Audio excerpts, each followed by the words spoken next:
Good evening, everyone. This is Melissa Thomas of Florida National News coming to you with the evening news rundown for your Wednesday, September 9th, 2020. Can't believe it. September just started and we're already getting pretty close to the middle of it, kind of approaching very quickly. And of course, the very important anniversary 9/11 coming up this Friday. But in the meantime, guys, thank you as always for tuning in. Now, as a quick recommendation, as always, we'd like to extend the invitation to any business owners or sponsors interested in advertising with us or sponsoring one of our shows. Just shoot us a quick email at ads@floridanationalnews.com to find out more. Now, as always, we like to start our segments with the latest COVID-19 reports globally here in the United States and in the state of Florida.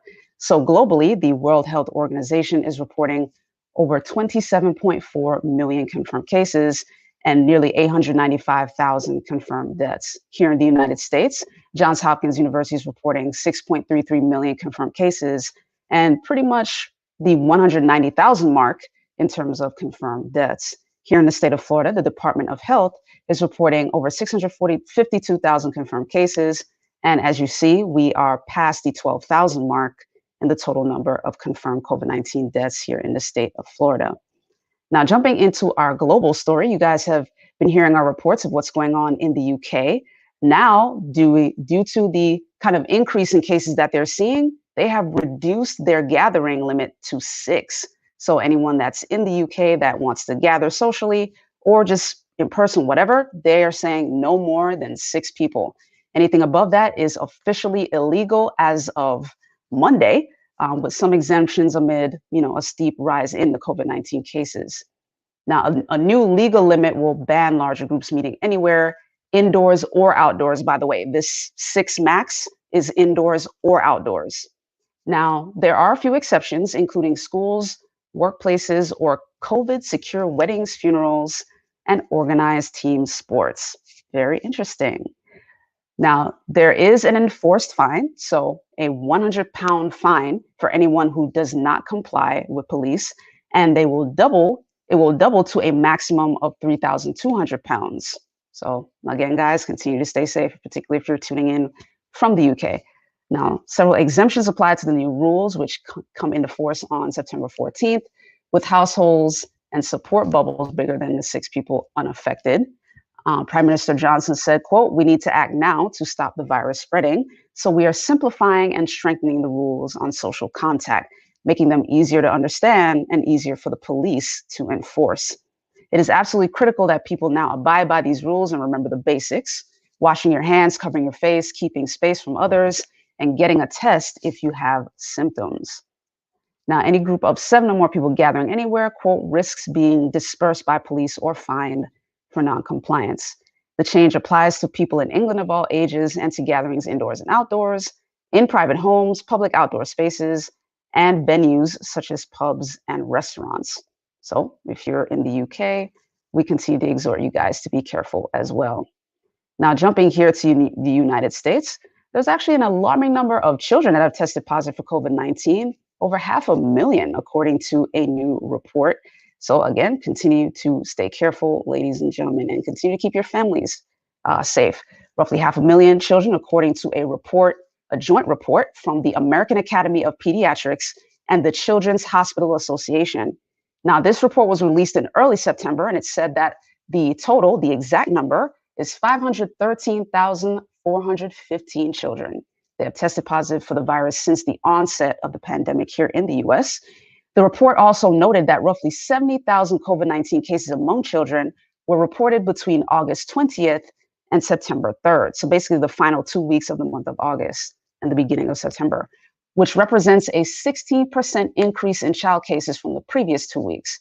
States including Montana, North Dakota, South Dakota, Indiana, Missouri, and Kentucky saw the highest percent increase in child COVID-19 cases. Cases among children still remain rare, however, with the demographic accounting for less than 10% of the more than 6 million existing COVID-19 cases in the US. Children also account for 0 to 0.3% of all COVID-19 deaths, with 18 states reporting 0 child deaths.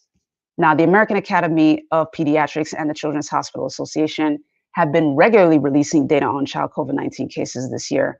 The latest report is based on health department websites of 49 states, including New York, 49 states, New York City, Washington, D.C., Puerto Rico, and Guam.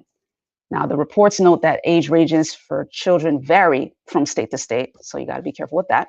Many consider children anyone 18 or younger, while states like Florida and Utah list the age of 14 as their cutoff in terms of their consideration for what constitutes a child. Now, the impact the coronavirus can have on children became a chief concern in recent months as school districts around the nation planned for the start of the school year. And of course, you guys know we are in the heat of that right now.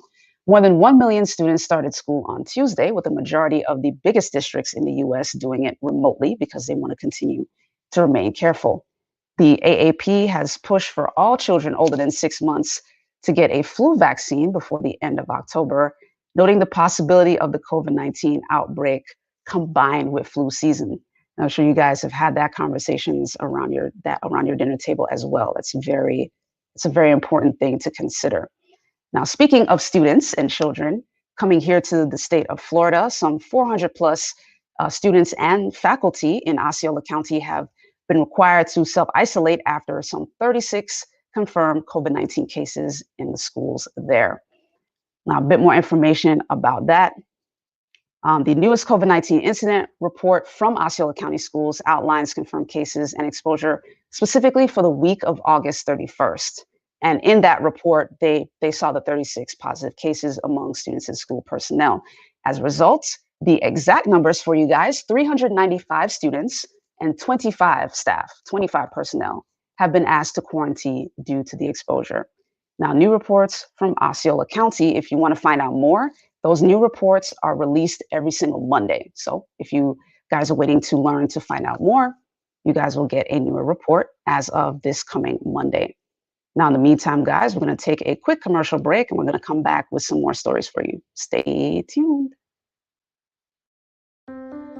At Duke Energy, we deliver electricity and so much more, like free home energy assessments, rebates for energy-saving improvements, payment options to help you better manage your budget, and even bill credits for helping the community use less energy.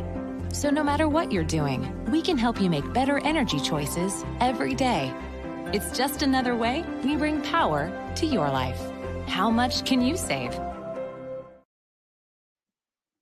All right, guys, welcome back to the Evening News Rundown. In our next U.S. story, in Rochester, the police chief and the entire command staff have chosen to step down in the wake of Daniel Prude's death.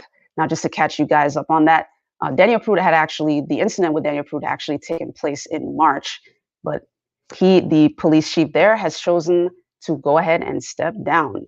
Now, Daniel Prude, if you're not familiar, was a Black man with mental health issues who died after having been put in a spit hood and restrained by officers back in March. Now, Rochester Police Chief LaRon Singletary, he made the announcement that he would be retiring after 20 years on the force, according to a news release from the police department. Singletary said the events of this past week, quote, are an attempt to destroy my character and integrity. Now, he describes his departure as a retirement, and he has filed his retirement papers. Now, the chief and the other officers will be able to draw on their pension and health benefits since all of them are choosing to retire. The chief said, quote, the members of the Rochester Police Department and the greater Rochester community know my reputation and know what I stand for. He said that in his resignation letter, quote, the mischaracterization and the politicization of the actions that I took after being informed of Mr. Prude's death is not based on facts and is not what I stand for. Now, Deputy Chief Joseph Morabito and Commander Fabian Rivera also announced their reports on Tuesday. Two other high-ranking officials, Deputy Chief Mark Simmons and Commander Henry Faber, returned to a lower ranking of lieutenants. Now, the mayor there, Mayor Lovely Warren, said during a city council briefing that, quote, the entire Rochester Police Command staff has retired, and that, quote, there may be a number of others that will decide to leave as well. She insisted to the council Tuesday that Singletary was not asked to resign and that she felt he has given his very best. Now, Prude's sister, Tamashay Prude, sued the city and some members of the police department on Tuesday, including Chief Singletary. The complaint claims that Prude died as a result of, quote, unlawful force and, quote, the deliberate disregard for his medical condition. Now, if you guys have been following the news, there were some very brazen protesters that also chose to put spit hoods on and also protest in the nude in Rochester. So that was very interesting this week. But that is what has happened there as it regards to that. So this brings us to our audience question. What are your thoughts on, the Rochester police exodus, the exodus of not only the retirement of not only the police chief, but also several members of his command staff? Leave your thoughts below. Leave your thoughts on the case overall. We'd love to hear from you. We'd love to continue that conversation. Now, jumping here to the state of Florida, President Trump has made the decision to extend a oil drilling moratorium for the state of Florida. He announced on Tuesday a decade-long ban on oil drilling off the coast of Florida, Georgia, and South Carolina. A decision that surprised energy and industry executives by reversing the administration's earlier pledges to open those waters to exploration. Now, he made this announcement at his campaign appearance in Jupiter. This represents what he calls an election year victory for drilling opponents in the crucial presidential swing state, where the fear of oil slicks fouling the beaches has run high for decades among people in both political parties. Now, he said, quote, "In a few moments, I will sign a presidential order extending the moratorium on offshore drilling on Florida's Gulf Coast and expanding it to Florida's Atlantic coast, as well as the coast of Georgia and South Carolina." He said this during the event. Now, the current moratorium on drilling in the eastern Gulf of Mexico expires in 2022. So now the new move is expected to be done by presidential moratorium, according to an administration official. Now, half a dozen industry officials and lobbyists who have been working on the offshore exploration issue with the Interior Department, these guys have been working on that, which develops the federal government's 5-year drilling plans. And one of the industry officials was actually displeased with the decision. He said, "It's a complete ambush. Nobody knows where this came from. It totally seemed like a campaign sort of thing." So obviously there are some detractors to the decision. Now, the Trump administration had originally announced back in 2017 that it would seek to open nearly all the U.S. coastal waters to oil and gas drilling, but it quickly walked that back after complaints from then Florida Governor Rick Scott and other governors. Now, Florida residents are strongly opposed to opening up the area to drilling rigs, fearful that an oil spill could wreck the state's tourism and fishing economy. And we've seen that happen already in the state of Florida. So, this is something the Panhandle region got a taste of as well during the catastrophic BP spill back in 2010. The Interior Department, which develops the 5-year plans that dictate which federal waters will be leased out for oil and gas drilling, had been acceding to the industry pressure and, to open up the waters off the coast. But Trump told local Florida media last month that he had removed the state from any new drilling plan. So very interesting where that's concerned. And hey, if you have certain thoughts about that, particularly if you are a resident of Florida, if you have your opinions, be sure to leave them in the comments below as well. We'd love to hear from you on that too. Now we're going to take another quick commercial break and come back with your business and sports story, as well as it is Wednesday. So we have our hashtag Worker Wednesday segment. The lovely Angel Perry is waiting in the wings to chop it up. So stay tuned, guys. We'll have a great conversation. Stay tuned. I'm not picking it up. You pick it up. I'm not picking it up. Well, somebody's got to pick it up. I'll pick it up. They're clean. 'Cause my hand is clean. Oh yeah, I'm Charmin Clean.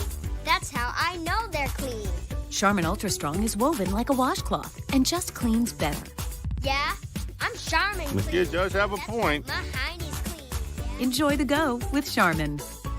And for an extra clean finish, try Charmin Flushable Wipes. All right, guys, welcome back to the Evening News Rundown.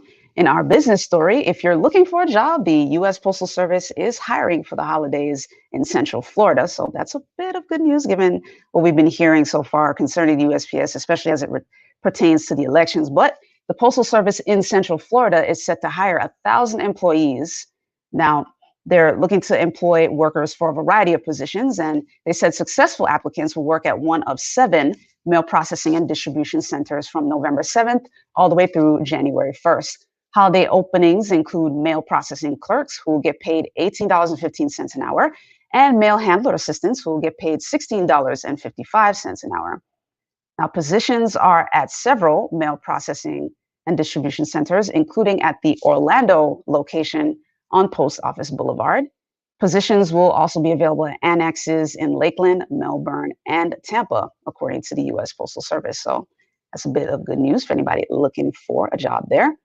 Now, jumping into the sports story, there are some 160 plus rights groups that are pushing to have the Beijing 2022 Winter Games revoked. They do not want to go through with those games. So just to give you guys a bit of detail where that is concerned, these are human rights advocacy groups that are pushing for this revocation. They wrote a joint letter to the chief of the International Olympic Committee, the IOC, calling for it to reconsider its choice to award China the 2022 Winter Games in light of Beijing's human rights record.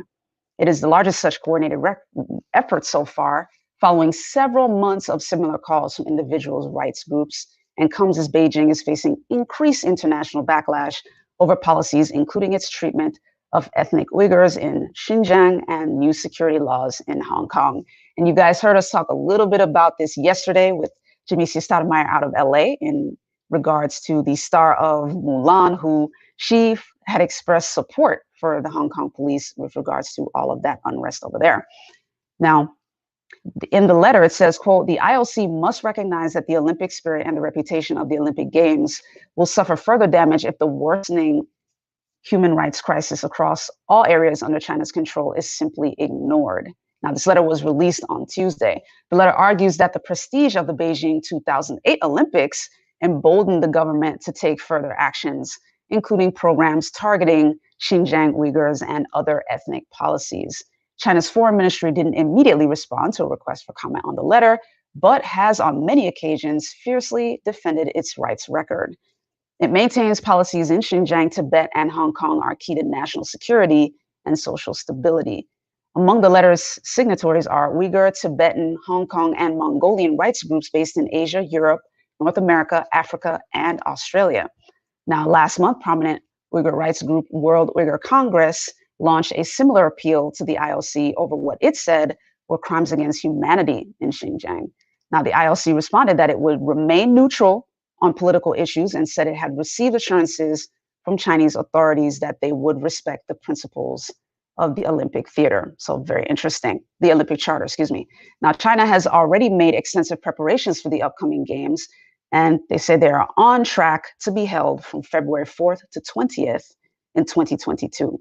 So we'll continue to keep you guys apprised of all that fun stuff. In the meantime, though, it is hashtag Worker Wednesday, so I am always happy and excited to bring in the lovely Angel Perry, who is the Executive Vice President of the Communications Workers of America, Local 3108. How you doing, Angel? I am doing great. How are you, Melissa? Doing good. Always a pleasure to have you on. Always a pleasure. I have my Eskamani shirt on today, so vote for her in November. Wow. All right. Enthusiastic. Yes. All right. So now we definitely have to talk about I don't even know what adjective to use for this, but the interesting, I will keep it neutral, the interesting case of Miss Jessica Krug, who was now a professor at George Washington University, who was very involved actually in ethnic studies, studying African culture, particularly Western Central African culture, who had masqueraded as an African-American woman for years. So I wanted to first talk about that fallout, get your thoughts on that, because interestingly enough, she, you were mentioning to me off camera that her father outed her, but then she also went on Medium, I believe, was the platform she used to go ahead and, make the full confession. But first, what are your thoughts on that? And then secondly, I want to talk about the workplace consequences for something like that. Because for anyone who believed that she was African-American, how that affects workplace morale and kind of what a company should do going forward, just from an organization standpoint. So let's start with your reaction to all this first. Give me that first. So it is, the whole scenario in itself is evidence beyond evidence that if someone is racist or a bad person, they do not put that mantle down because they clock into a job. Let's just put that there. I want that on the platform because we have a lot of people in higher society or in power positions that will state, oh, there's no systematic racism. Okay, so if someone's racist, you're willing to admit that piece of theory because you don't believe there's systematic racism. But the person, if they have a position of power, does not put that down. So a bad person is still a bad person when they clock in to go to work. Wow. We'll just put that there as a platform. Okay. Now, in a work environment, the effects to the people left behind, because that's essentially what happens, is you feel left behind, you feel betrayed, you're questioning your belief systems and how did this person get past my, checks and balances. So it's a victimization of the work site.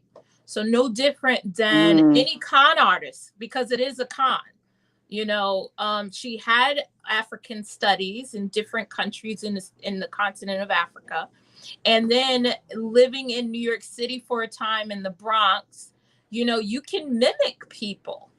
That's what con artists do. And me being from New York City, you learn that as, a lesson in the streets that, people will pretend or perpetrate a fraud.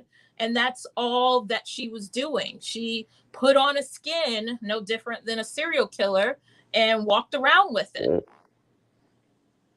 Wow, that was very visual. Wow.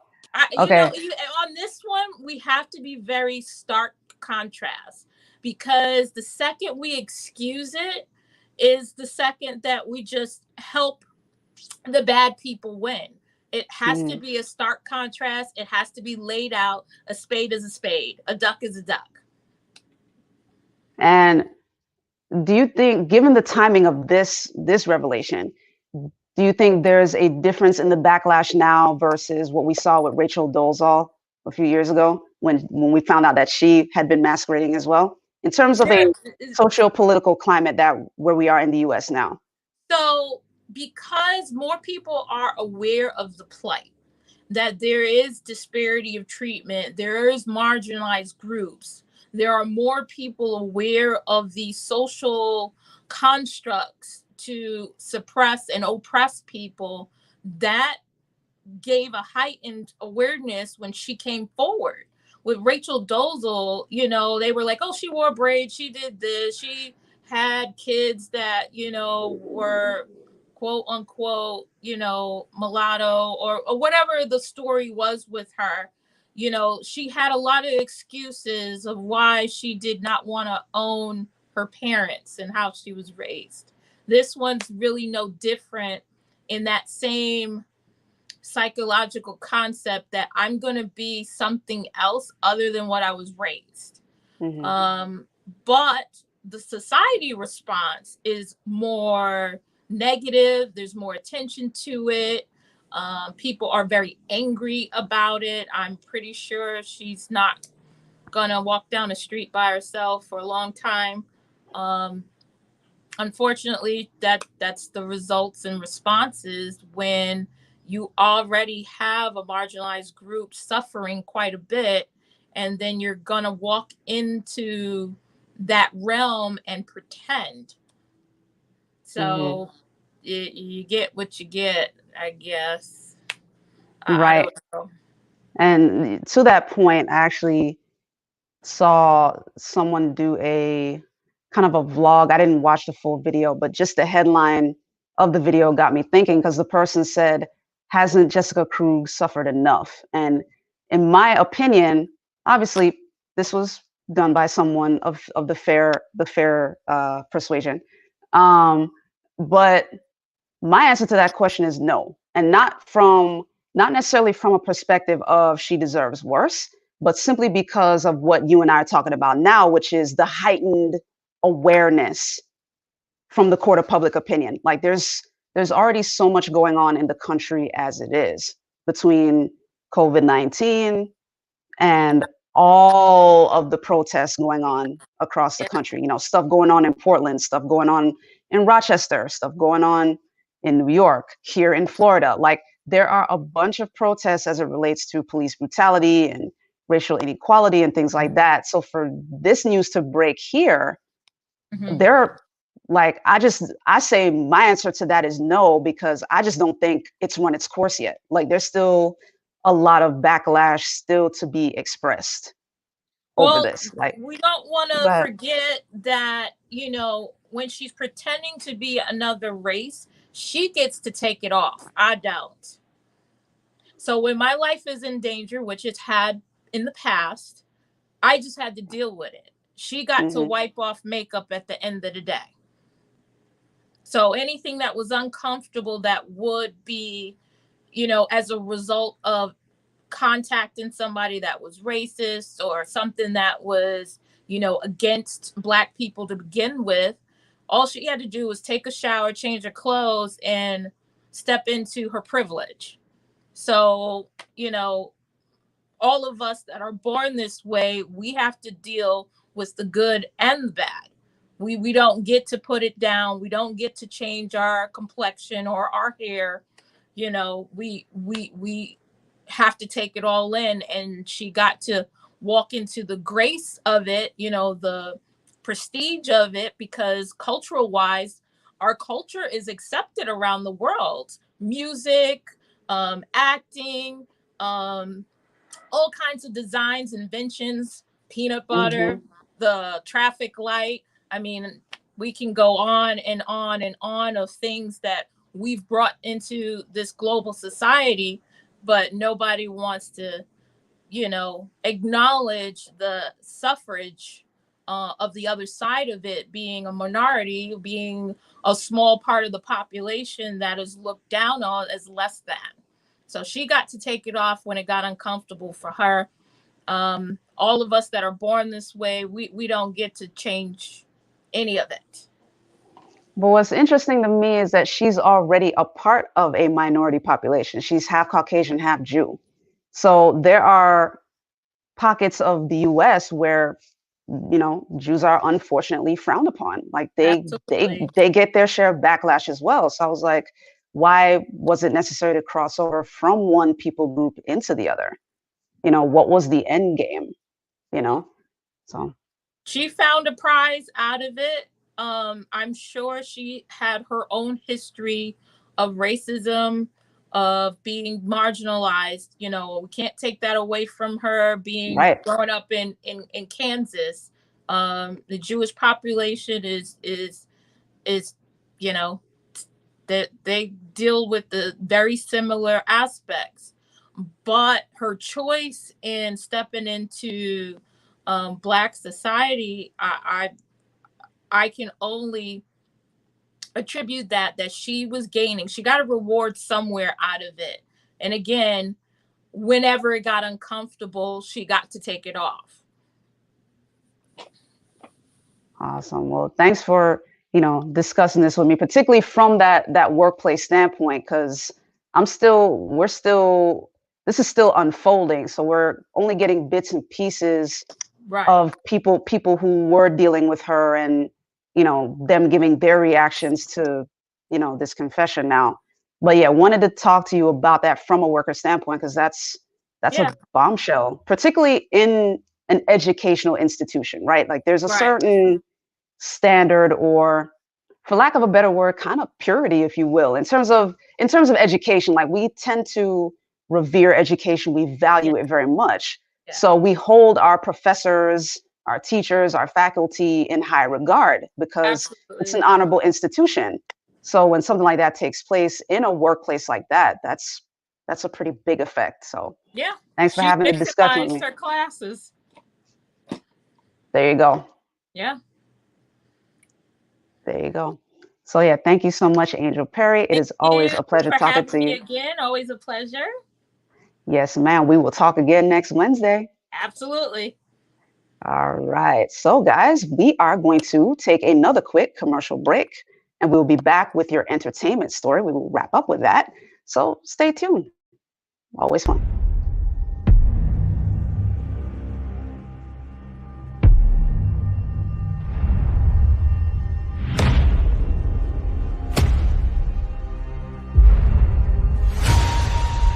this time we fought side by side. We trained together.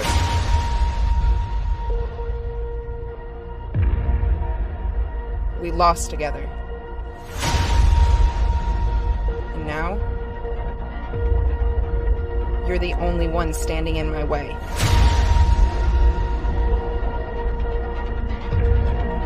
It's been a while, old friend.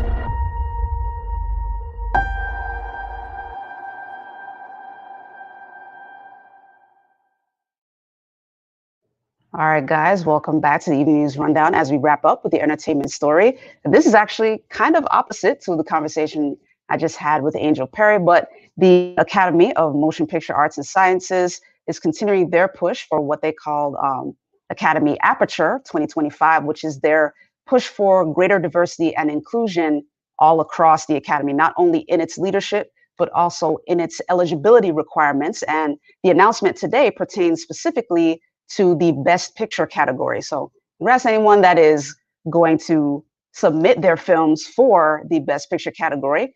So officially, these rules will go into full effect as of 2024.